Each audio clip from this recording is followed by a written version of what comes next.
നമുക്ക് ഓഹരി വിപണിയും അതുപോലെ യുദ്ധവും അതിൻ്റെ അനന്തര ഫലങ്ങളുമൊക്കെ ചർച്ച ചെയ്യുവാനായിട്ട് ജോർജിയും അതുപോലെ തന്നെ റോജിയും ഇപ്പോൾ നമ്മളോടൊപ്പം ഡെസ്കിൽ നിന്ന് ചേരുന്നുണ്ട്. നമുക്ക് വിശദ വിവരവുമായിട്ട് റോജിയിലേക്ക് ആദ്യം പോകാമെന്ന് എനിക്ക് തോന്നുന്നു. റോജി, എങ്ങനെയാണ് യുദ്ധത്തിൻ്റെ ഒരു പോക്ക്? ഇത് നമ്മുടെ ഓഹരി വിപണിയെ എത്രത്തോളം ബാധിക്കാനാണ് ഒരു സാധ്യത? അതുപോലെ തന്നെ എങ്ങനെയാണ് നമ്മുടെ ഒരു വിലക്കയറ്റവും കാര്യങ്ങളൊക്കെ ഇതിനെ ബാധിക്കുന്നത്? റോജി, ജോയ്സെ, ഇന്ന് യുദ്ധം 11ാം ദിവസത്തിലേക്ക് കടന്നിരിക്കുകയാണ്. ലോകം ആകെ ഞെട്ടലിൽ തന്നെ നിൽക്കുന്ന ഒരു സമയമാണ് ഇത്. ക്രൂഡ് ഓയിലിന് അടക്കമുള്ള എണ്ണയ്ക്ക് അടക്കമുള്ള എല്ലാത്തിനും വലിയ രീതിയിലുള്ള പ്രതിസന്ധികൾ നേരിടുന്ന ഒരു സമയമാണിത്. ഹോർമുസ് കടലിടുക്കിലൂടെ എത്രയും പെട്ടെന്ന് തന്നെ ഗതാഗതം പൂർണ്ണ സഞ്ചാരയോഗ്യമാക്കും എന്ന് അമേരിക്കൻ പ്രസിഡന്റ് ഡൊണാൾഡ് ട്രംപ് ഇതിനോടകം പറഞ്ഞു കഴിഞ്ഞിട്ടുണ്ട്. ആ പ്രതീക്ഷയിൽ ലോകം എങ്ങും നിൽക്കുകയാണ്.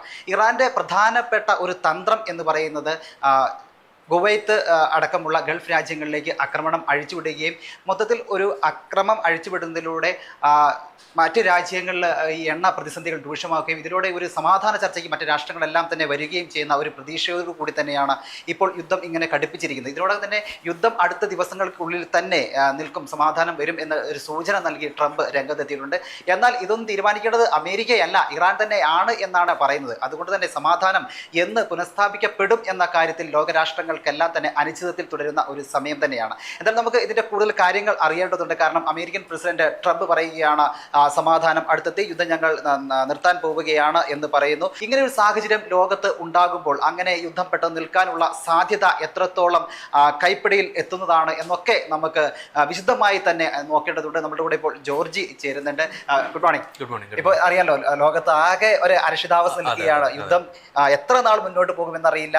ട്രംപ് സൂചിപ്പിച്ചു യുദ്ധം നിൽക്കാൻ പോകുന്നു എന്ന് പറയുന്നു. അപ്പോൾ ഇത് എത്രത്തോളം നമുക്കൊരു വിശ്വസനീയമാണ്? ഓക്കെ, റോജി നേരത്തെ പറഞ്ഞതുപോലെ ഇപ്പോൾ ട്രംപിന്റെ ഒരു പ്രസ്താവനയുണ്ട്, യുദ്ധം ഉടൻ തന്നെ അവസാനിക്കാനുള്ളൊരു സാധ്യതയുണ്ട്. അദ്ദേഹം ഇന്നലെ പറഞ്ഞ ഒരു കാര്യമുണ്ട്, അതായത് 3-4 ആഴ്ചകളോളം എടുക്കുമെന്നാണ് ആദ്യഘട്ടത്തിൽ ഞങ്ങൾ വിചാരിച്ചിരുന്നത്. പക്ഷേ ഞങ്ങളുടെ ലക്ഷ്യങ്ങളെല്ലാം ഞങ്ങൾ പൂർത്തീകരിച്ചുകൊണ്ടിരിക്കുന്നു, അതിനാൽ തന്നെ എത്രയും വേഗം യുദ്ധം അവസാനിക്കാനുള്ള ഒരു സാധ്യതയുണ്ട് എന്ന് ട്രംപ് പറയുന്നു. അപ്പോൾ ഈ ട്രംപിന്റെ ഈ പറഞ്ഞൊരു കാര്യം, അതിൻ്റെ ഒരു ഇമ്പാക്ട് ലോകവ്യാപകമായിട്ട് ഇപ്പോൾ സംഭവിച്ചുകൊണ്ടിരിക്കുകയാണ്. അതായത് 10-20, അതായത് അല്പം മുമ്പ് നമുക്ക് ലഭിക്കുന്ന റിപ്പോർട്ട് പ്രകാരം എണ്ണവില $100 താഴത്തേക്ക് എത്തിയിരിക്കുന്നു. അതായത് ട്രംപിന്റെ ഒരു പ്രസ്താവന ഉണ്ടാക്കിയ ഒരു ഇമ്പാക്റ്റ് ആണ് നമുക്ക് മനസ്സിലാക്കണം. ഇന്നലെയൊക്കെയാണ് കഴിഞ്ഞ മണിക്കൂറുകളിൽ എണ്ണവില $120 അടുത്തേക്ക് വരെ, ഒരു ബാരലിന് $120 അടുത്തേക്ക് വരെ എത്തുന്ന ഒരു സാഹചര്യം ഉണ്ടായിരുന്നു. ട്രംപിന്റെ ഒരു പ്രസ്താവന അത് താഴത്തേക്ക് എത്തുന്നു, 100 താഴത്തേക്ക് എത്തുന്ന ഒരു സ്ഥിതിയിലേക്ക് കാര്യങ്ങൾ പോകുന്നു. ഒപ്പം ട്രംപ് പറഞ്ഞൊരു കാര്യം കൂടിയുണ്ട്, ഈ ഹോർമുസ് കടലിടുക്കിലൂടെയുള്ള ഈ എണ്ണ കപ്പലുകളുടെ വരവും പോക്കും അതിന് ശക്തമായിട്ടുള്ള ഒരു സംരക്ഷണം അമേരിക്ക ഒരുക്കും. അതിനെതിരെ ഏതെങ്കിലും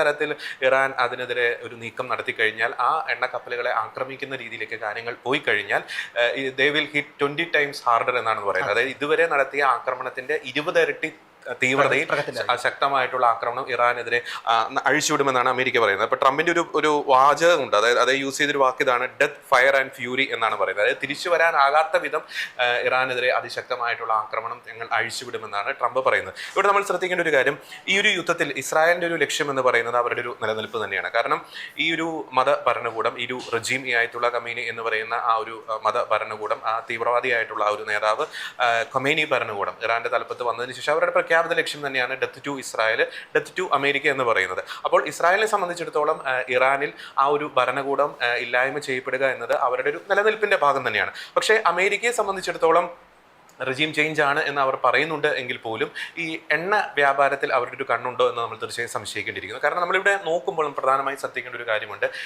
ടാർജറ്റ് ഇറാൻ ആണെങ്കിലും ഇസ്രായേലിനെ അമേരിക്ക ഈ ഒരു ആക്രമണത്തിൽ പിന്തുണയ്ക്കുന്നുണ്ട്. പക്ഷേ ടാർജറ്റ് ഇറാൻ ആണെങ്കിലും ചെന്ന് കൊള്ളുന്നത് അത് ചൈനയ്ക്കാണെന്ന് നമുക്ക് പറയേണ്ടി വരും. കാരണം ചൈനയിലേക്കുള്ള എണ്ണ വ്യാപാരത്തിന്റെ ഞാൻ മനസ്സിലാക്കുന്ന പകുതിയിലധികവും ഈ കടന്നു പോകുന്ന ഈ ഹോർമുസ് കടലിടുക്ക് വഴിയാണ്. നേരത്തെ ഈ വെനിസ്വലയിൽ നിന്നും ചൈന എണ്ണ പർച്ചേസ് ചെയ്യുന്ന സാഹചര്യം ഉണ്ടായിരുന്നു, അത് അവിടെ അമേരിക്ക കട്ട് ഡൗൺ ചെയ്തു. നമുക്കറിയാം അവിടെ മഡൂറോനെയൊക്കെ കിഡ്നാപ്പ് ചെയ്യുന്ന ഒരു സ്ഥിതിവിശേഷം. അവിടുത്തെ ഒരു ഓയിൽ ഫ്ലോ ഇപ്പോൾ അമേരിക്കയാണ് നിയന്ത്രിക്കുന്നത്. ഇപ്പോൾ ഇത് ഹോർമുസ് കടലിടുക്കിന്റെ നിയന്ത്രണം കൂടി ഞങ്ങൾ ഏറ്റെടുക്കാൻ പോകുന്നു എന്ന് അവിടെയാണ്. അതായത് ഈ ഹോർമുസ് കടലിടുക്കിന്റെ നിയന്ത്രണം വളരെ ചെറിയ ഒരു ഭാഗം മാത്രമാണ്. ഇത് ഞങ്ങൾ ഏറ്റെടുക്കാൻ പോവുകയാണെന്ന് പ്രഖ്യാപിക്കുന്നു. പക്ഷേ ഇറാൻ എന്ന് പറയുന്നത് ഇത്രത്തോളം അപകടമുണ്ടായിട്ടും അല്ലെങ്കിൽ ഇത്രത്തോളം രൂക്ഷിതമായ യുദ്ധം ഉണ്ടായിട്ടും അവരുടെ സൈനിക ശക്തിക്ക് മങ്ങലേറ്റിട്ടില്ല എന്നുള്ളതാണ് പുറം ലോകത്തേക്ക് വരുന്നത്. കാരണം ഇപ്പോഴും അവർ പ്രതിരോധത്തിൽ മുൻതന്നെ നിൽക്കുന്നു. അപ്പോൾ ഇത് എത്ര പെട്ടെന്ന് സാധിക്കുന്ന ഒരു കാര്യമാണ് ഈ ഹോർമോസ് കടലെടുപ്പ്? അതെ, ഹോർമൂസ് കടലെടുക്കിനെ സംബന്ധിച്ചാണെങ്കിൽ ഇപ്പൊ റോജി പറഞ്ഞതുപോലെ വളരെ വിട്ടു കുറഞ്ഞ ഒരു കടലെടുക്കാണ്. അതെ, അത്രയും വളരെ ഫ്യൂ കിലോമീറ്റേഴ്സ് എന്ന് വേണമെങ്കിൽ നമുക്ക് പറയാൻ സാധിക്കും. പക്ഷേ ലോകത്തിലെ എണ്ണ വ്യാപാരത്തിന്റെ ഏകദേശം 20% ഡെയിലിയുള്ള എണ്ണ വ്യാപാരത്തിന്റെ 20%-ലധികം ആ കടലെടുക്ക് വഴിയാണ് ഇപ്പോൾ പാസ് ചെയ്തുകൊണ്ടിരിക്കുന്നത്. അല്പം മുമ്പ് ഒരു ട്വിറ്റർ ഹാൻഡിൽ ഞാൻ ശ്രദ്ധിച്ചൊരു വാർത്ത എന്ന് പറയുന്നത് ഹോർമൂസ് കടലെടുക്ക് വഴി എണ്ണ കപ്പലുകൾ ഇപ്പോൾ പാസ് ചെയ്തുകൊണ്ടിരിക്കുന്നുണ്ട്. പക്ഷേ പാസ് ചെയ്യുന്ന സമയത്ത് അവരുടെ ട്രാൻസ്പോണ്ടേഴ്സ് അവർ ഓഫ് ചെയ്യുന്നുണ്ട്. ഇറാന്റെ ഒരു പരിധി കഴിയുമ്പോൾ വീണ്ടും ഓൺ ആക്കുന്ന ഒരു സ്ഥിതിവിശേഷം. ഒരുപക്ഷെ ഹോർമൂസ് കടലെടുക്കിൽ ശക്തമായിട്ടുള്ള ഒരു സുരക്ഷാ വിന്യാസം അമേരിക്ക നടത്തും എന്നൊരു സൂചനയായിരിക്കും ട്രംപ് പറയുന്നത്. രണ്ടാമത്തെ ഒരു പ്രധാനപ്പെട്ട ഒരു കാര്യം എന്ന് പറയുന്നത് ഈ ഹോർമൂസ് കടലെടുക്കിൽ അവരുടെ ഈ ഇറാന്റെ ഒരു മേധാവിത്വത്തിന് പ്രധാനപ്പെട്ട ഒരു കാരണം അവരുടെ ഒരു നാവികസേനയാണ്. ഇപ്പോൾ നാവികസേനയുടെ ഒരുമാതിരി ഒരു 99% അവരുടെ ഒരു ശേഷി അമേരിക്കയ്ക്കും ഇസ്രായേലും ചേർന്ന് തകർക്കാൻ സാധിച്ചിട്ടുണ്ട്. ഇനി വരുന്ന ഈ ഒരു അറ്റാക്ക് ഇപ്പോൾ റോജി പറഞ്ഞതുപോലെ ഇപ്പോൾ ഒറ്റയ്ക്കും അല്ലെങ്കിൽ വലിയ രീതിയിലുള്ള ആക്രമണത്തിന് തോത് കുറഞ്ഞിട്ടുണ്ടെങ്കിൽ പോലും ഇറാനിൽ നിന്ന് ആക്രമണം വരുന്നുണ്ട്. അത് ചില നിരീക്ഷകരൊക്കെ പറയുന്ന ഒരു പോയിന്റ് ഇതാണ്. അതായത് ഇസ്രായേലും അമേരിക്കയും ചേർന്ന് അവരുടെ ഓൾറെഡി എസ്റ്റാബ്ലിഷ്ഡ് ആയിട്ടുള്ള ഡ്രോൺ ആക്രമണ കേന്ദ്രങ്ങൾ, മിസൈൽ ലോഞ്ചിങ് ഫെസിലിറ്റീസ് ഓൾറെഡി തകർത്തിട്ടുണ്ട്. അതായത് ഓൾറെഡി എസ്റ്റാബ്ലിഷ്ഡ് ആയിട്ടുള്ള ഫിക്സഡ് ആയിട്ടുള്ള കേന്ദ്രങ്ങൾ തകർത്തിട്ടുണ്ട്. പക്ഷേ ഇപ്പോൾ ആക്രമണം വരുന്നത് ഈ മൂവബിൾ ആയിട്ടുള്ള ലോഞ്ചിങ് സെന്റേഴ്സ്, അത് ഈ പറയുന്ന പോലെ ട്രക്കുകളിൽ നിന്ന് ചില വാഹനങ്ങളിൽ നിന്നൊക്കെയുള്ള ബാലിസ്റ്റിക് മിസൈൽ ആക്രമണങ്ങൾ. അപ്പോൾ ഒരു കേന്ദ്രം തകർത്ത് കഴിഞ്ഞാൽ ചിലപ്പോൾ ഒരു ആക്രമണം വരുന്നത് മറ്റേതെങ്കിലും കേന്ദ്രത്തിൽ നിന്നായിരിക്കും. ഇത് മൂവബിൾ ആണ്. അത് നമുക്ക് എവിടെ വേണമെങ്കിലും അങ്ങോട്ടും ഇങ്ങോട്ടും അത് ഓടിച്ചുകൊണ്ട് പോകാനുള്ള ഒരു സ്ഥിതിവിശേഷമുണ്ട്. ചിലപ്പോൾ ഏതെങ്കിലും ഉൾവനത്തിൽ നിന്നോ അല്ലെങ്കിൽ ദുർഘടമായിട്ടുള്ള മലനിരകളിൽ നിന്നോ ഒക്കെ ആയിരിക്കും. അപ്പോൾ ഓൾറെഡി എസ്റ്റാബ്ലിഷ് ചെയ്തിട്ടുള്ള കേന്ദ്രങ്ങൾ തകർത്തു. പക്ഷെ ഇപ്പോൾ വരുന്നത് ഇത്തരത്തിലുള്ള മൂവബിൾ ആയിട്ടുള്ള സംവിധാനങ്ങളിലൂടെയാണ് എന്ന് ചില നിരീക്ഷകർ പറയുന്നുണ്ട്. അതിനാലാണ് ഈ ആക്രമണത്തിന്റെ തീവ്രത കുറഞ്ഞിട്ടുണ്ട് എങ്കിൽ പോലും പക്ഷേ ഈ ബാലിസ്റ്റിക് മിസൈലുകളുടെ എണ്ണം അല്ലെങ്കിൽ ആ ആക്രമണം അത് അവസാനിച്ചിട്ടില്ല, പ്രത്യേകിച്ച് ഗൾഫ് മേഖലയിലേക്ക്. ഇന്നലെ എനിക്ക് തോന്നുന്നു ഒരു വാർത്ത വായിക്കാനിടയായത് ഇസ്രായേലിലേക്ക് ഇറാൻ നടത്തുന്ന ആക്രമണത്തിന്റെ ഒരു ശതമാനം എന്ന് പറയുന്നത് 40%. പക്ഷേ ഗൾഫിലേക്ക് നടത്തുന്നത് 60%. ഈ പറയുന്ന ഇസ്രായേലാണ് ഇറാനെതിരെ ശക്തമായിട്ടുള്ള ആക്രമണം നടത്തുന്നത്. ഇസ്രായേലിനെതിരെ ഇറാൻ നടത്തുന്നത് 40%. അതായത് ഇത് ഈ ഒരു സമാധാനം ഉണ്ടാക്കണമെങ്കിൽ ലോകരാഷ്ട്രങ്ങളെല്ലാം തന്നെ ഇടപെടണം എന്നുള്ള വസ്തുത ഇറാന് നന്നായിട്ട് അറിയാം. അപ്പൊ ഈ ഗൾഫ് രാജ്യങ്ങളിലേക്ക് ആക്രമണം അഴിച്ചുവിടുകയും അതോടുകൂടി അവിടെ പ്രതിസന്ധി രൂക്ഷമാവുകയും ചെയ്യുമ്പോൾ എണ്ണപ്പാടങ്ങളാണല്ലോ. അപ്പൊ അവിടേക്കുള്ള ആക്രമണം ഒക്കെ ഇല്ലാതെ പ്രതിസന്ധി രൂക്ഷമാകാതിരിക്കാൻ വേണ്ടി സമാധാനത്തിന് വേണ്ടി മറ്റു രാഷ്ട്രങ്ങൾ ഇടപെടുകയും വേണം എന്നൊരു തന്ത്രമായിരിക്കാം ഒരുപക്ഷെ ഇറാൻ കൈക്കൊള്ളുന്നത്. അതെ. മാത്രമല്ല ഇറാൻ കഴിഞ്ഞ ദിവസം ഞാൻ മനസ്സിലാക്കുന്നത് ബഹറിലേക്കാണെന്ന് എനിക്ക് തോന്നുന്നു. അവിടുത്തെ അവരുടെ ഈ ഡീസലൈനേഷൻ പ്ലാന്റ് അവരെ സംബന്ധിച്ചിടത്തോളം ഈ കുടിവെള്ളത്തെ സംബന്ധിച്ച് വളരെ പ്രധാനപ്പെട്ട ഒരു കാര്യമാണ്. ഈ ഉപ്പുവെള്ളത്തിൽ നിന്നും അത് കുടിവെള്ളം അല്ലെങ്കിൽ ഫ്രഷ് വാട്ടർ ശുദ്ധീകരിച്ച് എടുക്കുന്ന ഒരു സംവിധാനം. അതിനെതിരെയൊക്കെ ആക്രമണം ഉണ്ടാകുക എന്ന് പറയുന്നത് ആ രാജ്യത്തിന്റെ നിലനിൽപ്പിനെ തന്നെ ബാധിക്കുന്ന ഒരു കാര്യം തന്നെയാണ്. അപ്പോൾ ഇറാന്റെ തന്ത്രം ഇപ്പോൾ വളരെ വ്യക്തമാണ്. ഗൾഫ് രാജ്യങ്ങളുടെ മേലെ ശക്തമായിട്ടുള്ള ഒരു സമ്മർദ്ദം ചെലുത്തുക. അവരുടെ ഇത്തരത്തിലുള്ള സംവിധാനങ്ങൾ, കാരണം അവരുടെ എണ്ണപ്പാടം നമ്മൾ ഇന്നലെ പറഞ്ഞതാണ്, അവരുടെ സാമ്പത്തിക മേഖല ഒരു നട്ടല്ലാണ് ഈ എണ്ണപ്പാടങ്ങൾ, റിഫൈനറി കോംപ്ലക്സ് എന്നൊക്കെ പറയുന്നത്. അതിന് തീയിടുക അല്ലെങ്കിൽ അതിനെതിരെ ഡ്രോൺ അറ്റാക്ക് ഉണ്ടാവുക എന്ന് പറയുന്നത് അവരെ സംബന്ധിച്ചിടത്തോളം ചിന്തിക്കാവുന്നതിൽ അപ്പുറമുള്ള ഒരു കാര്യം തന്നെയാണ്. അപ്പോൾ അങ്ങനെ ഗൾഫ് രാജ്യങ്ങളെ കൂടുതൽ സമ്മർദ്ദത്തിലേക്ക് കൊണ്ടുവരിക, അമേരിക്കയ്ക്ക് മേലും ഇസ്രായേലിന് മേർക്ക് സമ്മർദ്ദം ചെലുത്തുക എന്നൊരു തന്ത്രം തന്നെയാണ് ഇറാൻ ഈ ഒരു ഘട്ടത്തിൽ പയറ്റിക്കൊണ്ടിരിക്കുന്നത്. അതുകൊണ്ട് തന്നെ ആകണം ഒരുപക്ഷെ ഇപ്പോൾ ട്രംപ് പറയുന്നത് എത്രയും വേഗം യുദ്ധം അവസാനിക്കാനുള്ള സാധ്യത. പക്ഷേ എങ്കിൽ പോലും നമ്മൾ മനസ്സിലാക്കേണ്ട ഒരു കാര്യമുണ്ട് റോജി, അതായത് അവിടെ ഇറാനിൽ ശാശ്വതമായിട്ടുള്ള ഒരു സമാധാനം വരണമെങ്കിൽ ഇപ്പോൾ ട്രംപും ഇസ്രായേലും പറയുന്നത് പോലെ ഒരു റെജീം ചേഞ്ച്, അതായത് തീവ്ര മത ഒരു ഭരണകൂടം അവിടെ നിന്നും എന്നേക്കുമായിട്ട് ഇല്ലായ്മ ചെയ്യപ്പെട്ടെങ്കിൽ മാത്രമാണ് ഇറാന്റെ, നമുക്കറിയാം പഴയ ഒരു പേർഷ്യൻ സാമ്രാജ്യമാണ് ഇറാൻ എന്ന് പറയുന്നത്, ആ ഒരു പഴയ ഒരു പ്രതാപത്തിലേക്ക് ഇറാനെ കൊണ്ടുവരാൻ സാധിക്കുകയുള്ളൂ. ഒരു റെജീം ചേഞ്ച് അവിടെ സാധ്യമായില്ലെങ്കിൽ ഈ പറയുന്ന ഇപ്പോൾ 11ാം ദിനത്തിൽ എത്തി നിൽക്കുന്ന ആ യുദ്ധം കൊണ്ട് യാതൊരുവിധ ഒരു പ്രയോജനം ഉണ്ടാകാനുള്ള ഒരു സാധ്യതയില്ല. കാരണം അവരെ ഇറാൻ തകർത്തിട്ടുണ്ട്.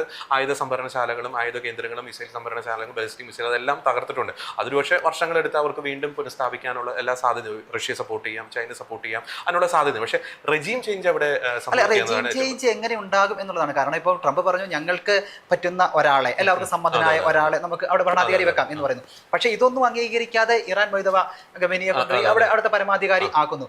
മൊയ്തബ എന്ന് പറയുന്ന വ്യക്തി എന്ന് പറയുന്നത് തികച്ചും യാഥാസ്ഥികനാണ്. എങ്ങനെ ആയത്തുള്ള എങ്ങനെയായിരുന്നോ അതിനേക്കായും യാഥാസ്ഥിക ചിന്തകളിലൂടെ പോകുന്ന ഒരു വ്യക്തിയാണ്. അതുകൊണ്ട് തന്നെ ഇറാൻ എന്ന് പറയുന്നത് ഇനി എങ്ങനെ രക്ഷപ്പെടും? അപ്പോൾ പോയ കാലഘട്ടത്തിനേക്കായും പുറകോട്ട് നയിക്കുകയല്ലേ ഒരുപക്ഷെ ഇനിയും ചെയ്യുക? അത് തീർച്ചയാണ്. കാരണം എന്ന് വെച്ചിട്ടുണ്ടെങ്കിൽ ഇപ്പം അല്പം മുമ്പ് വന്നൊരു വാർത്ത പ്രകാരം ഇസ്രായേൽ ഇനി അവർ ടാർഗറ്റ് ചെയ്യുന്ന ഇറാൻ നേതാക്കളുടെ ചില ലിസ്റ്റുകൾ പുറത്തുവിട്ടിട്ടുണ്ട്. അതിൽ ഒന്നാമത്തെ പേര് എന്ന് പറയുന്നത് ഈ മുജ്തബ ഖമേനി എന്ന് പറയുന്ന ഖമേനിയുടെ രണ്ടാമത്തെ മകൻ തന്നെയാണ്. അല്ലത് രസകരമായിട്ടുള്ളൊരു കാര്യം, ഇപ്പം പുറം ലോകത്തോട് അല്പമെങ്കിലും ഇപ്പോൾ സംസാരിക്കുന്ന പ്രസ്താവനകൾ ഇറക്കുന്ന ഇറാന്റെ ഫോറിൻ മിനിസ്റ്റർ ഈ അർഗാച്ചി എന്ന് പറയുന്ന ഫോറിൻ മിനിസ്റ്റർ ആ ലിസ്റ്റിൽ ഇല്ല എന്നാണ് വളരെ കൗതുകരമായിട്ടുള്ള ഒരു കാര്യം.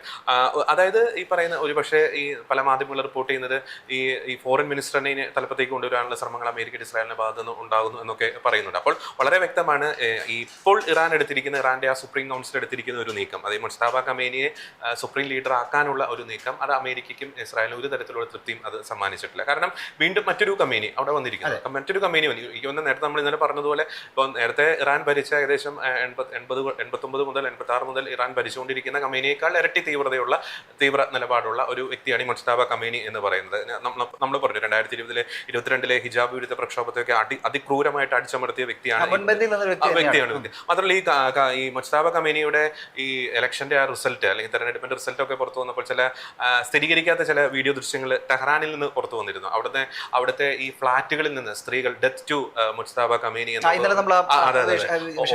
ഉറക്കെ ഇങ്ങനെ ഉദ്ഘോഷിക്കുന്ന ഒരു കാര്യം. മാത്രമല്ല ഈ ഇറാനെ സംബന്ധിച്ച് മറ്റൊരു കാര്യം മനസ്സിലാക്കേണ്ടത്, ഈ അവിടുത്തെ മത ഭരണകൂടത്തിൽ മനമെടുത്ത് നിരവധി പേരാണ് യൂറോപ്പിലും അമേരിക്കയിലും ഒക്കെ പ്രവാസികളായിട്ട് കഴിയുന്നത്. അവരെ സംബന്ധിച്ചിടത്തോളം അവർ ഏറ്റവും കൂടുതൽ ആഗ്രഹിക്കുന്ന ഒരു കാര്യമാണ് ഈ റെജീം ചേഞ്ച്, അതിനുശേഷം തങ്ങളുടെ നാട്ടിലേക്ക് തിരിച്ചു വരിക എന്നത്. പക്ഷേ ഞാൻ നേരത്തെ റോജി പറഞ്ഞു നിർത്തിയ പോയിന്റിലേക്ക് വരികയാണ്. ഈ റെജീം ചേഞ്ച് എങ്ങനെ സാധ്യമാക്കും എന്നൊരു കാര്യത്തിൽ ഇപ്പോഴും ഒരു നിശ്ചയമില്ലാത്തൊരു അവസ്ഥയിലേക്കാണ് കാര്യങ്ങൾ പോകുന്നത്. കാരണം അവർ ആഗ്രഹിച്ച ഖമേനിയെ വധിച്ചു, പക്ഷെ വീണ്ടും മറ്റൊരു ഖമേനി വന്നിരിക്കുന്നു. ഇനി തങ്ങൾ ആഗ്രഹിക്കുന്ന ഒരു ഭരണകൂടത്തെ എങ്ങനെ അവിടെ സ്ഥാപിക്കും എന്ന കാര്യത്തിൽ ഇതുവരെ ഒരു വ്യക്തമായിട്ടുള്ള ഒരു പ്രസ്താവനകളോ അല്ലെങ്കിൽ ഒരു പ്ലാനോ പബ്ലിക് ഡൊമൈനിൽ ഇപ്പോൾ ഇതുവരെ നമുക്ക് അവൈലബിൾ ആയിട്ടില്ല. ഒരുപക്ഷെ പ്ലാൻ ചെയ്യുന്നുണ്ടാവാം, അമേരിക്കയും ഇസ്രായേലും ചേർന്ന് ശക്തമായിട്ടുള്ള നടപടികൾ, അതിനുള്ള മുന്നൊരുക്കങ്ങൾ അണിയറയിൽ നടക്കുന്നുണ്ട്. അത് വേറൊരു കാര്യം ശ്രദ്ധിക്കേണ്ടത്, റെജീം ചേഞ്ച് എന്ന് പറയുന്ന വലിയൊരു മുദ്രാവാക്യം ഉയർത്തിപ്പിടിച്ചായിരുന്നു യുദ്ധം ആരംഭിച്ചത്.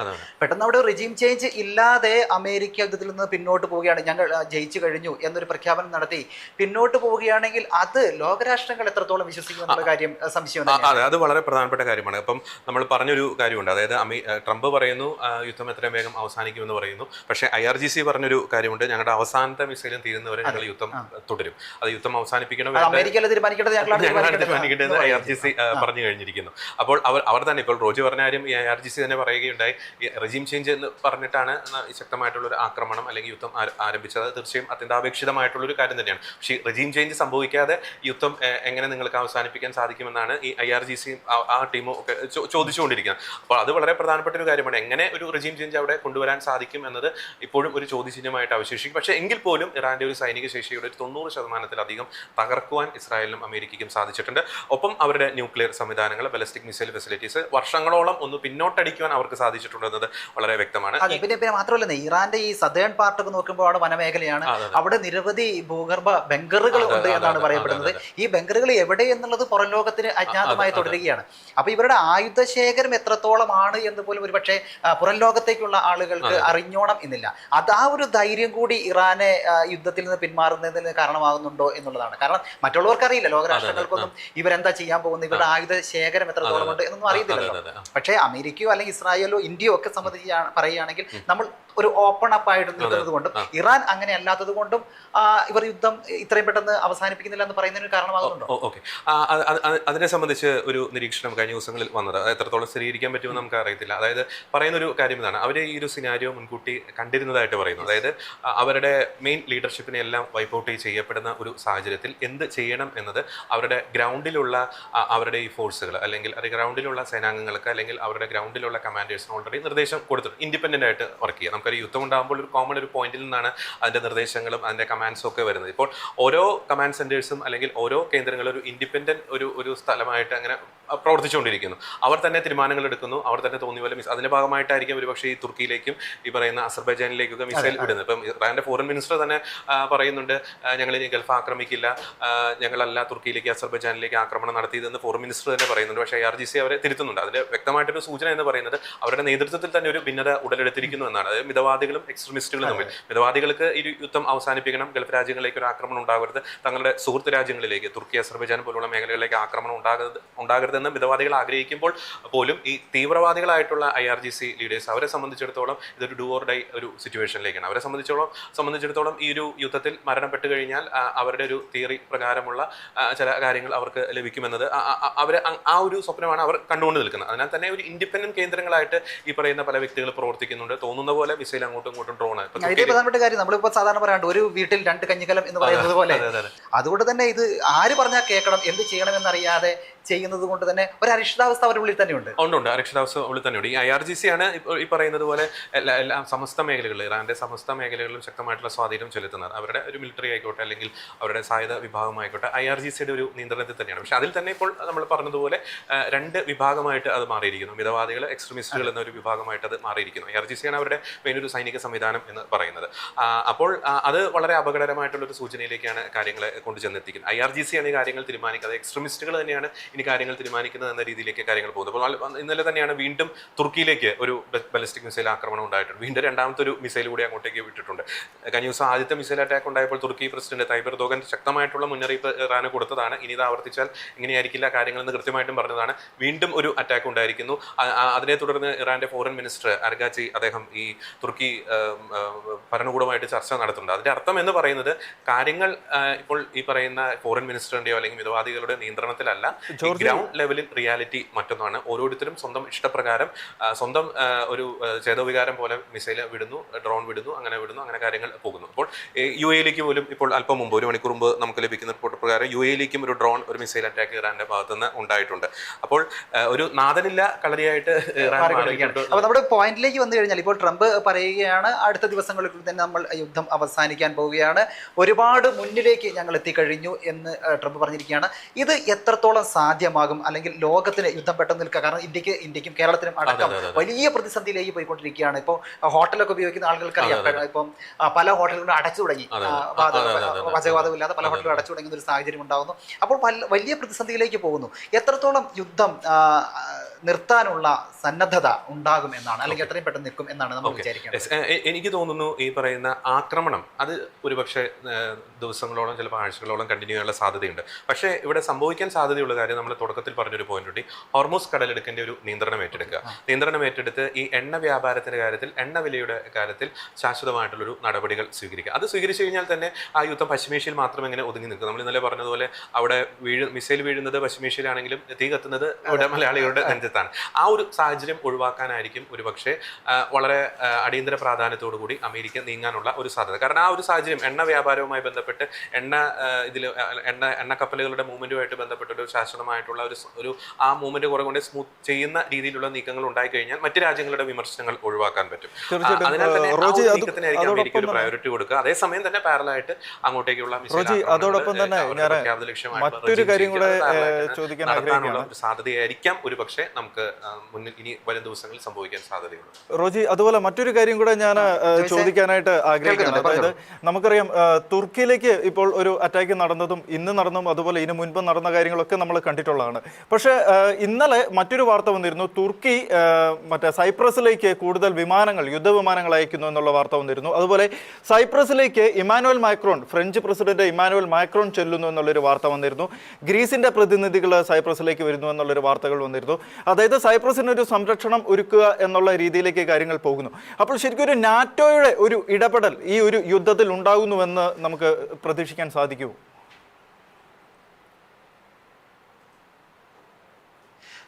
ജോയ്സ് സ്റ്റുഡിയോയിൽ നിന്ന് ജോയ്സിന്റെ പ്രധാനപ്പെട്ട ഒരു സംശയമാണ്. ലോകരാഷ്ട്രങ്ങളുടെ നേതാക്കൾ തമ്മിലൊരു ചർച്ച നടക്കുന്നു. ഇപ്പോൾ അമേരിക്കൻ പ്രസിഡന്റ് പുടിനുമായിട്ട് ചർച്ച നടക്കുന്നു, ഇസ്രായേലിലൊരു ചർച്ച നടക്കുന്നു, തുർക്കി ഭരണാധികാരികളുടെ ചർച്ച നടക്കുന്നു, സൈപ്രസിനെ രക്ഷിക്കാനുള്ള ഒരു സംരക്ഷണ വലയം ഒരുക്കാനുള്ള ഒരു ശ്രമങ്ങൾ നടക്കുന്നു.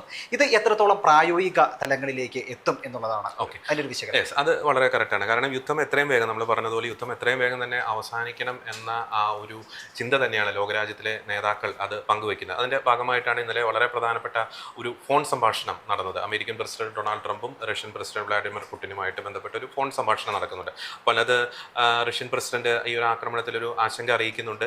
ആക്രമണം എത്രയും വേഗം അല്ലെങ്കിൽ യുദ്ധം എത്രയും വേഗം അവസാനിക്കാനുള്ള നീക്കങ്ങൾ തൻ്റെ ഭാഗത്തുനിന്ന് ഉണ്ടാകുമെന്ന് പുടിൻ ട്രംപിന് ഉറപ്പ് നൽകുന്നു. അപ്പോൾ ട്രംപ് പറയുന്ന ഒരു കാര്യമുണ്ട്, ആദ്യം യുക്രൈൻ യുദ്ധം അവസാനിപ്പിക്കാനുള്ള കാര്യങ്ങൾ ആദ്യം കോൺസെൻട്രേറ്റ് ചെയ്യുക, അതിനുശേഷം ഇറാന്റെ കാര്യങ്ങൾ നോക്കാമെന്ന് പറയുന്നത്. 4 വർഷത്തോളമായില്ലേ? അതെ 2022 അഞ്ചാം വർഷത്തിലേക്ക് കിടക്കുന്നു. അപ്പോൾ പക്ഷേ ട്രംപ് ആ ഒരു ഫോൺ സംഭാഷണത്തിൽ പറയുന്ന ഒരു പോയിന്റ് ഉണ്ട്, ഇറ്റ് വാസ് വെരി ഇംപ്രസീവ് എന്ന് പറയുന്നുണ്ട്. ഞാൻ തൃപ്തനാണ്, ആ ഫോൺ സംഭാഷണത്തിൽ തൃപ്തനാണെന്ന് പറയുന്നത്. കാരണം ഈ റഷ്യയുമായിട്ടുള്ള ആ ഒരു ചർച്ച വളരെ പ്രധാനപ്പെട്ടാണ്. കാരണം ഈ ഒരു കാലഘട്ടത്തിൽ, ഈ ഒരു സമയത്ത്, ഈ ഒരു ജിയോ പൊളിറ്റിക്കൽ സിനാരിയോയിൽ ഇറാനെ കുറച്ചെങ്കിലും സ്വാധീനിക്കാൻ ശേഷിയുള്ള രാജ്യം എന്ന് പറയുന്നത് റഷ്യയാണ്. ഒരുപക്ഷെ ഈ യുക്രൈൻ യുദ്ധം അവിടെ നടന്നില്ലായിരുന്നുവെങ്കിൽ ഇപ്പോൾ നടക്കുന്ന ഈ യുദ്ധത്തിന്റെ ഗതി തന്നെ മാറിപ്പോയേനെ. വലിയ രീതിയിലുള്ള ഒരു എന്താ പറയുക, ഒരു മൂന്നാം ലോക മഹായുദ്ധത്തിലേക്കൊക്കെ പോയേനെ. ഇപ്പോൾ അത് അത്തരം സാഹചര്യത്തിലേക്ക് പോകാത്തതിന്റെ പ്രധാനപ്പെട്ട ഒരു കാരണം എന്ന് പറയുന്നത് ഇറാന്റെ ഭാഗത്ത് ഇപ്പോൾ ആരും ഇല്ല എന്നത് തന്നെയാണ്. ഈ ഇറാന്റെ ഭാഗത്ത് നിൽക്കാൻ സാധ്യതയുള്ള രാജ്യം ചൈനയുടെ ഒരു സൈലന്റ് ആയിട്ടൊരു പിന്തുണ വരുന്നുണ്ട്. അപ്പോൾ ഈ ചൈന ഓൾറെഡി അവരുടെ സാമ്പത്തിക മേഖലയുമായി ബന്ധപ്പെട്ട് ഈ പറയുന്ന താരിഫ് യുദ്ധം, ഈ പറയുന്ന എണ്ണയുടെ ഒരു കാര്യത്തിൽ എണ്ണ മൂവ്മെന്റുമായിട്ടൊക്കെ ബന്ധപ്പെട്ട് അവർ കുറച്ചൊരു പ്രതിസന്ധി നിൽക്കുന്ന ഒരു അവസ്ഥയാണ്. റഷ്യ യുക്രൈനുമായിട്ടുള്ള ഒരു വാർ അത് എങ്ങനെ അവസാനിപ്പിക്കണം എന്നറിയാതെ എങ്ങനെ നിൽക്കുന്ന ഒരു സാഹചര്യം. അത്തരം ഒരു സാഹചര്യത്തിൽ ഇറാനൊപ്പം ഒരു സൈനികമായിട്ടുള്ള നടപടിയിൽ ഒന്നിച്ച് മുന്നോട്ട് പോകാൻ റഷ്യക്ക് ഇപ്പോൾ സാധിക്കില്ല. പക്ഷേ അവരുടെ നേതൃത്വത്തെ കൃത്യമായിട്ട് ഇൻഫ്ലുവൻസ് ചെയ്യാൻ റഷ്യക്ക് സാധിക്കും. കാരണം റഷ്യയിൽ നിന്നും നിരവധി വിമാനങ്ങൾ, ഇപ്പോൾ കഴിഞ്ഞ ദിവസം നമുക്കറിയാം ഇസ്രായേലിൻ്റെ ഒരു F-35 ഫൈറ്റർ ജെറ്റ് ഈ ഇറാൻ്റെ ഒരു yak-130 എന്ന് പറയുന്ന റഷ്യൻ നിർമ്മിത യുദ്ധവിമാനത്തെ വെടിവെച്ചിരിക്കുകയാണ്. അപ്പോൾ അത്തരത്തിലുള്ള റഷ്യൻ നിർമ്മിത ആയുധങ്ങളും വിമാനങ്ങളും ഒക്കെ നിരവധി ഈ റഷ്യ ഇറാന് സമ്മാനിച്ചിട്ടുണ്ട്. അപ്പോൾ ഇറാനെ കുറച്ചെങ്കിലും സ്വാധീനിക്കാൻ ശേഷിയുള്ളത് നിലവിൽ ഈ പറയുന്ന റഷ്യയാണ്, ചൈനയാണ്. അതുകൊണ്ട് തന്നെ ട്രംപ് നടത്തിയിരിക്കുന്ന ഈ ഫോൺ സംഭാഷണത്തിന് അതിൻ്റെതായിട്ടുള്ള പ്രാധാന്യമുണ്ട്. രണ്ടാമത്തെ ഒരു രാജ്യം ഇറാനെ സ്വാധീനിക്കാൻ ശേഷിയുള്ള രാജ്യം എന്ന് പറയുന്നത് ഈ തയ്യിബ് എർദോഗൻ ഭരിക്കുന്ന തുർക്കിയാണ്. അതിൻ്റെ ഭാഗമായിട്ടായിരിക്കാം ഈ കഴിഞ്ഞ ദിവസം ഇറാന്റെ ഫോറിൻ മിനിസ്റ്റർ തയ്യിബ് എർദോഗനുമായിട്ടൊക്കെ ചർച്ച നടത്തിക്കൊണ്ടിരിക്കുന്നത്. ഒപ്പം ഈ ചൈനയ്ക്കും വളരെ വലിയ രീതിയിലുള്ള സ്വാധീനമുണ്ട്. പക്ഷേ ചൈനയെ സംബന്ധിച്ച് അവരെ ആശങ്ക ജനിപ്പിക്കുന്ന കാര്യം അവരുടെ ഒരു എണ്ണ വ്യാപാരത്തിൻ്റെ ആ ഒരു ഫ്ലോ അവിടെ ബ്ലോക്ക് ചെയ്യപ്പെട്ടിരിക്കുകയാണ് എന്നൊരു കാര്യം തന്നെ. അപ്പോൾ ലോക നേതാക്കൾ പാരലായിട്ട് തന്നെ പല രീതിയിലുള്ള ചർച്ചകളും കാര്യങ്ങളും നടത്തുന്നുണ്ട്. ഗൾഫ് രാജ്യങ്ങൾക്ക് ഇനി ഇതിനകത്തൊരു വോയിസ് ഉണ്ടാകുമോ എന്നൊരു കാര്യത്തിൽ സംശയമാണ്. കാരണം ശക്തമായിട്ടുള്ള ആക്രമണം ഇറാൻ ഇപ്പോഴും അവിടേക്ക് തുടർന്നുകൊണ്ടിരിക്കുന്നു. ഒമാൻ ഈ ആക്രമണം തുടരുന്നതോടുകൂടി തന്നെ ഈ ഗൾഫ് രാജ്യങ്ങളെല്ലാം സമ്മർദ്ദത്തിലാവുകയും യുദ്ധം എത്രയും പെട്ടെന്ന് നിർത്താൻ വേണ്ടിയിട്ട് ശ്രമിക്കുകയും ചെയ്യും എന്നൊരു തന്ത്രം ഇറാന്റെ ഭാഗത്തുണ്ട്. തീർച്ചയായിട്ടും നമ്മൾ നേരത്തെ പറഞ്ഞൊരു കാര്യം തന്നെ, അങ്ങനെ ഒരു തന്ത്രം ഇറാന്റെ ഭാഗത്തുനിന്നുണ്ട്. കാരണം ഇസ്രായേലിനല്ല ആക്രമണം, ഇസ്രായേലിലേക്ക് ആക്രമണം എത്ര ഘടിപ്പിച്ചാലും അത് യുദ്ധം അവസാനിക്കുന്ന രീതിയിലേക്കുള്ള ഒരു സമ്മർദ്ദ തന്ത്രമായിട്ട് അത് മാറില്ല എന്ന് ഇറാൻ അറിയാം. കാരണം ഡയറക്റ്റ് അറ്റാക്ക് ഇസ്രായേൽ വളരെ പ്രിപ്പയർഡ് ആണ്. നമ്മൾ നേരത്തെ പറഞ്ഞതുപോലെ യാതൊരുവിധ ഡാമേജോ, കാര്യം ചെറിയ നാശനഷ്ടങ്ങൾ സംഭവിക്കുന്നത് ഒഴിച്ചു നിർത്തിയ യാതൊരുവിധ ഡാമേജോ ഇസ്രായേലിൽ ഇറാന്റെ ബാലിസ്റ്റിക് മിസൈൽ ആക്രമണങ്ങൾ കൊണ്ട് സംഭവിക്കുന്നില്ല എന്നാണ് യാഥാർത്ഥ്യം. പക്ഷേ ഈ ലോക പൊളിറ്റിക്സിൽ ഈ യുദ്ധം അവസാനിപ്പിക്കുവാൻ സമ്മർദ്ദം ചെലുത്തുവാൻ ശേഷിയുള്ളത് ഈ ഗൾഫ് രാജ്യങ്ങളിലേക്ക് നടത്തുന്ന ഈ ഒരു ആക്രമണം തന്നെയാണ്. അത് US സൈനിക ബേസുകൾ എന്ന് പറയുമ്പോൾ പോലും അവരുടെ ഡ്രോണുകളും മിസൈലുകളും ഒക്കെ വന്ന് വീഴുന്നത് നമ്മൾ പറഞ്ഞതുപോലെ ഈ ഓയിൽ കോംപ്ലക്സ്, പെട്രോളിയം റിഫൈനറി കേന്ദ്രങ്ങൾ, നമ്മൾ ഡീസലൈനേഷൻ പ്ലാന്റ്, അതിന് ദൂരവ്യാപകമായിട്ടൊരു ഇമ്പാക്റ്റ് ഉണ്ട്. നമ്മൾ പറഞ്ഞു ഡീസലൈനേഷൻ പ്ലാന്റിനെ എന്തുകൊണ്ട് ഇറാൻ ടാർഗറ്റ് ചെയ്തു എന്നൊരു കാര്യം. അപ്പോൾ അങ്ങനെ ടാർഗറ്റ് ചെയ്ത് കഴിയുമ്പോൾ ഗൾഫ് രാജ്യങ്ങളുടെ ഒരു സമ്മർദ്ദം അമേരിക്കയ്ക്ക് മേലുണ്ടാകും. കാരണം അമേരിക്കൻ സൈനിക താവളങ്ങൾ അവിടെയാണ്, പല യൂറോപ്യൻ രാജ്യങ്ങളിലെ താവളങ്ങൾ അവിടെ തന്നെയാണ്. അപ്പോൾ സൈപ്രസിന് മേലുള്ള ഒരു അറ്റാക്ക് അപ്പോൾ യൂറോപ്യൻ രാജ്യങ്ങളെയും ഇവിടേക്ക് വലിച്ചഴിക്കുന്നു. അപ്പോൾ കഴിഞ്ഞ ദിവസം ഫ്രാൻസ് ഈ സൈപ്രസിലേക്ക് അയച്ച യുദ്ധക്കപ്പലിൽ അവിടെ ആ പ്രദേശം ഈ ഫ്രഞ്ച് പ്രസിഡന്റ് എമാനുവൽ മാക്രോൺ സന്ദർശിക്കുകയുണ്ടായി. അപ്പം ഗ്രീസ് ഓൾറെഡി അയച്ചിട്ടുണ്ട്, UK അവരുടെ ഫൈറ്റർ ജെറ്റുകൾ അയച്ചിട്ടുണ്ട്, ഇറ്റലിയും സമാനമായിട്ടുള്ള നീക്കങ്ങൾ നടത്തുന്നു. അപ്പോൾ യൂറോപ്യൻ രാജ്യങ്ങളെ അങ്ങോട്ടേക്ക് ഡ്രാഗ് ചെയ്യുന്ന ഒരു അവസ്ഥ. ഓൾറെഡി യൂറോപ്യൻ രാജ്യങ്ങളിൽ റഷ്യ യുക്രൈൻ യുദ്ധവുമായി ബന്ധപ്പെട്ട് അവർ ആശങ്കാജനകമായിട്ടുള്ള സാഹചര്യം തന്നെയാണ്. റഷ്യയിൽ നിന്നുള്ള ഭീഷണി അവർ മുൻകൂട്ടി കണ്ടുകൊണ്ട് നിൽക്കുന്നു. പാരലായിട്ട് തന്നെ മറ്റൊരു യുദ്ധമുഖത്തേക്കും അഭിമുഖീകരിക്കുവാൻ അല്ലെങ്കിൽ അവിടേക്ക് വലിച്ചഴിക്കപ്പെടുന്ന ഒരു സാഹചര്യം യൂറോപ്യൻ രാജ്യങ്ങളെ തുറച്ചു നോക്കുന്നു. അപ്പോൾ ഒരു ദ്വിമുഖ ഒരു സമ്മർദ്ദ തന്ത്രം തന്നെയാണ് ഇറാൻ ഈ ഒരു ഘട്ടത്തിൽ പയറ്റുന്നത് എന്ന് നമുക്ക് പറയാം. ഗൾഫിലേക്കുള്ള ആക്രമണം, ഇപ്പോൾ ഈ പറയുന്ന സൈപ്രസിലേക്കുള്ള ആക്രമണം, അങ്ങനെ പല രാജ്യങ്ങളെയും ഒരു നെഗോസിയേഷൻ ടേബിളിലേക്ക് കൊണ്ടുവരാനുള്ള ഒരു നീക്കം തന്നെയാണ് ഇറാൻ നടത്തുന്നത്. പക്ഷേ നമ്മൾ പറഞ്ഞതുപോലെ ട്രംപ് നമുക്കറിയാം പ്രസിഡന്റ് അൺപ്രഡിക്റ്റബിൾ തന്നെയാണ്. നാളെ എന്ത് ചെയ്യും എന്ന് നമുക്ക് അറിഞ്ഞുകൂടാ. ഈ റെജീം ചേഞ്ച് ശക്തമായി ട്രംപിന്റെ അജണ്ടയിൽ തന്നെയുണ്ട്. കാരണം ട്രംപിനെ സംബന്ധിച്ചിടത്തോളം ഒരു വൈകാരികമായിട്ടുള്ളൊരു കാര്യം എന്ന് പറയുന്നത് തന്നെ വധിക്കുവാൻ 2 തവണ കമേനി ശ്രമിച്ചു എന്നാണ് പറയുന്നത്. ആ കമേനിനെ ഞാൻ ഒറ്റത്തവണ ഒറ്റ ശ്രമം കൊണ്ട് തന്നെ ഇല്ലാതാക്കിയെന്ന് ട്രംപ് പറയുന്നുണ്ട്. അതിനാൽ തന്നെ ഈ റെജീമിനോട് ട്രംപിന് ഒരു വ്യക്തിപരമായിട്ടുള്ളൊരു വൈരാഗ്യം തന്നെയുണ്ട്. ഈ തന്നെ വധിക്കാൻ ശ്രമിച്ച ഖമേനിയുടെ മകനെ എത്ര നാൾ അതിന്റെ തലപ്പത്ത് അമേരിക്ക നിലനിർത്തും, ആ വ്യക്തിക്ക് എത്ര ആയുസ് ഉണ്ടാകുമെന്ന് നമുക്ക് വരും ദിവസങ്ങളിൽ കണ്ടറിയാം. ഓക്കെ, തീർച്ചയായിട്ടും യുദ്ധം അവസാനിക്കും എന്ന് തന്നെയാണ് ഇപ്പോൾ അമേരിക്കൻ പ്രസിഡന്റ് ഡൊണാൾഡ് ട്രംപ് പറയുന്നത്. ഇസ്രായേലും റഷ്യയും അടക്കമുള്ള ലോകരാജ്യങ്ങളുമായിട്ടുള്ള സമാധാന ശ്രമങ്ങളും ചർച്ചകളും ഒക്കെ നടത്തപ്പെടുകയാണ്. എത്രയും പെട്ടെന്ന് യുദ്ധം അവസാനിക്കട്ടെ എന്ന് നമുക്ക് ആശംസിക്കാം.